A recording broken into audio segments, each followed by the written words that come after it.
Hi there and welcome to my presentation. I would like to introduce myself. My name is Rory Blok, currently an MSc student at the University of Stellenbosch. I have a supervisor, namely Dr. Pieter Swanepoel, also at Stellenbosch University, while under the co-supervision of Dr. Johan Strauss at the Western Cape Department of Agriculture, as well as Dr. Sarita Bennett at Curtin University in Perth, Western Australia. As you can see, the title of my project is Optimal Planting Density for Canola using Precision Seed Placement and Singulation Technology. I would just like to give you a bit of an introduction into the topic ahead. Canola seed costs. Canola seed costs are a substantial amount of cost to producers. So producers require evidence-based scientific trials that provide recommendations on plant populations to be able to make effective agronomic decisions. The input costs associated with growing canola has seen a major push for better precision seeding systems. Due to high canola seed prices farmers have to pay, there has been large research and development investments in specifically canola singulation. Singulation is a technology that will help minimize intraspecific plant competition by using precise seed placement methods that will reduce seed costs and hopefully improve yields. This study examines the merit of precision planting canola at different plant populations and row spacings in Swellendam. The following objectives of the study are as follows. Objective 1 is to conduct a meta-analysis that investigates the effects of plant populations and row spacings and the relationship between the responses of canola seed yield and the combined effects. Objective number 2 is to determine by means of a field trial the importance of seed placement of canola, i.e. the depth and placement, and specifically the geometric uniformity the singulation provides.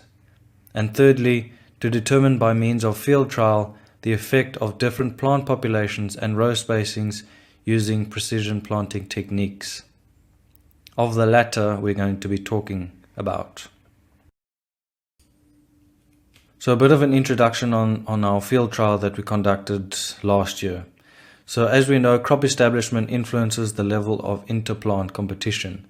So singulation, as I've mentioned, minimizes intraspecific plant competition. So an equalizer min-till planter was converted into a precision planter or precision canola planter. So as you can see on the left hand side picture, we've got from Precision Planting in America, we ordered some canola plates. Those plates are specific to the canola. As you can see, the holes are about 1 millimeter to 1.2 millimeters big. That yellow plate is a 80 hole plate.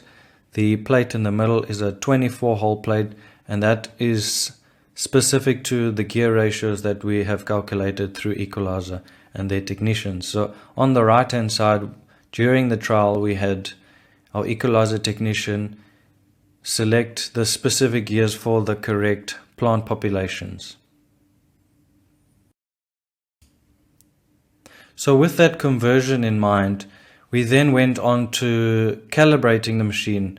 So working out the correct gear ratios to make sure that the plant populations that we wanted or needed were calibrated correctly and the seed size was worked out. So we ran through an extensive calibration method. As you can see with the video, we did a lot of test runs and to get the correct plant population. So with these vacuum systems, you need to add graphite, which stops because canola is a small little seed, any static that is in the system will then let the seed stick to the plate. So there needs to be no friction or no static within the vacuum system, otherwise the seed is not going to fall. This video is a slow-mo that shows how the seeds are stuck to the plate. When they come around and lose vacuum, they release from the hole or ejected from the hole and are gravity fed down the chute and into the furrow. That is the 80-hole plate. This is the 24-hole plate, and you can clearly see how when it comes around, you can see the seed loses vacuum and the seed drops down the chute quite nicely. So that is singulation. So those are specifically measured apart, dropped individually into the soil very neatly.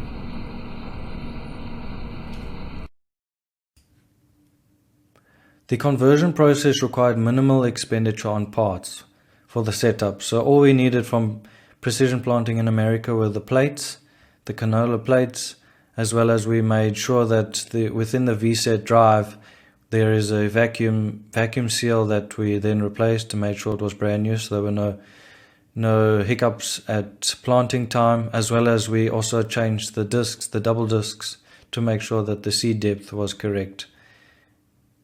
We also ran vigorous tests with the plates and worked out the gear ratios with the calibrations to make sure that when we did the pre-season test run that we'd get the correct plant populations as well as the uniformity we were then seeking. So this is just a map to indicate where the field trial was located, so near the town of Swellendam in the Southern Cape. So the design was as followed. A split plot randomized block design was used for this trial with two treatment factors. First factor being plant population, second factor being row spacing. These were then replicated 6 times. So the first treatment factor, we had 6 plant populations, that being 10, 15, 20, 25, 30 and 40 plants per meter squared. We also had the second factor, that being row spacing. So we had 762, which is wide, and then we had 381, which is regarded as narrow. So on the 17th of April 2020, field trials were established near the town of Swellendam. All spraying, fertilizing and pest applications were done as part of the commercial operation. The total growing season rainfall for that area was 215 millimeters from April to September. So the variety used in our trials was conventional. The new seed diamond variety was planted, and once the season was finished, plots were harvested on the 28th of October as well as the 11th of November due to irregular ripening. So during the season, a few parameters were measured for the canola. That being plant populations were determined at 30 days after emergence, leaf area index at 60, 90 days after emergence, above ground biomass at 60, 90 and 150, stem diameter also at 60, 90 and 150, as well as the number of side branches per plant, which were determined at physiological maturity, which is then just before harvest, seed yield as well, 1000 seed weight, and also a near-infrared spectrometer measures the moisture content as well as the oil content. So on to the results. Achieved plant populations resulted in narrow row spacings having a higher establishment percentage than compared to wide rows. It is important to note that as plant populations increase, there is a change in achieved plant populations from 30 to 40 between the 381 and the 762 row spacings. As populations increase, there is a decrease in establishment percentage, particularly with the wide row spacing indicated by the red line. For the 150-day biomass, resulted in narrow row spacings having higher biomass than compared to wide rows. It is, however, important to note that biomass increases as plant population increases across 2 row spacings respectively, while the 381 mm row spacing produced an average of 4 tons a hectare higher biomass compared to the 762 row spacings. For the number of branches per plant, the increase in plant population resulted in a decrease in branches per plant, while narrow row spacings had more branches per plant than compared to wide rows. It is evident that at lower plant populations, they compensated very well, which produced more branches across both row spacings. An observation also suggests that with the increase in plant population, there is a decrease in branches due to space availability in the intra-row as well as the inter-row spacing. And then on to the yield. The yield indicated that plant populations and row spacings displayed no significant yield penalties across all the treatments. An observation also indicated that there is a slight increase in yield in wide rows, the red line, when plant populations are increased from 20 to 40 plants per meter squared. However, this is still not significant. Wide rows have indicated mean yields of 2.6 tons a hectare, while narrow rows were 2.55 tons a hectare. This therefore suggests or supports the claim that uniformity and seed singulation can aim at reducing input costs for growers, even in a good rainfall year.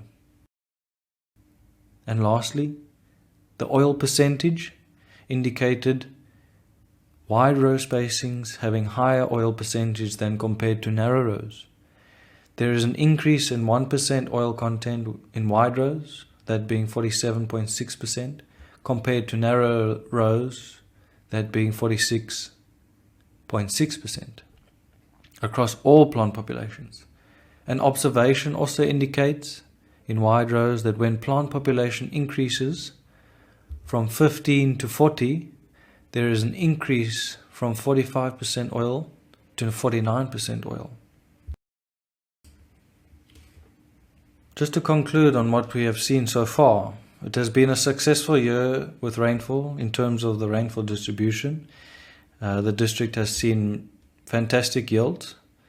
With our trial, the plant establishment plays a key role in increasing canola productivity, specifically the management around it, being able to spray it at the right time, and to control the weeds, and to control the pests at the right time.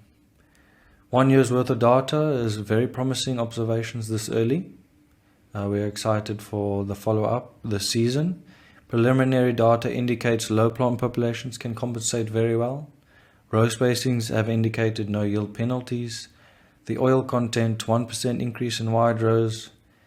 These are all promising results, and I'd just like to have a fantastic year this year. Hopefully we can get a good enough rain to get the season underway, and I look forward to updating everybody on this trial once again, and watch this space, I guess.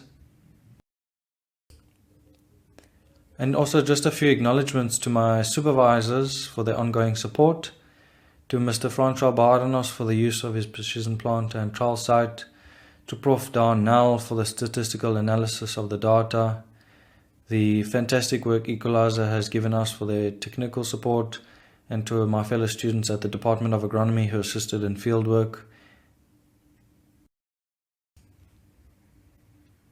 And lastly, thank you very much from myself. Thank you for giving me the opportunity to talk to you today. I hope you have a fantastic day further. Thank you.